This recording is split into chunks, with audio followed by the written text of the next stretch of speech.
पुरी जिला कलाश ब्लॉक रे दीर्घ दिन हेपो लागि रही हईजा झाड़ाबांती। एही हईजा रे 4 जण प्राण हराई सारे। एथिपाई सीपीआई एमएल तरफ कृषक नेता अशोक प्रधान को नेतृत्व में ब्लॉक घेराव करा जायथिला।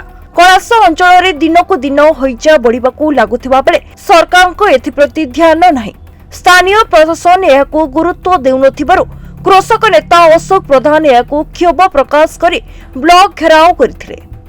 सीपीआईएम लिबरेशन तरफ कणास ब्लॉक आगे दया नदी में जो दूषित पानी आसी 4 जन लोक मृत्युवरण कर प्रतिवाद रे आज कणास ब्लॉक आगे विक्षोभ प्रदर्शन कर निश्चित भाव में भुवनेश्वर 25-20 लाख लोकंकर समस्त अवर्जना पानी गंगा दया पिपिली खाई पड़ी।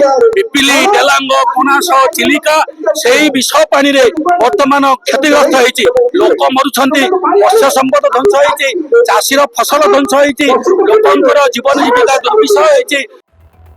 पुरी अरविंद नायक रिपोर्ट न्यूज 95 ओडिया।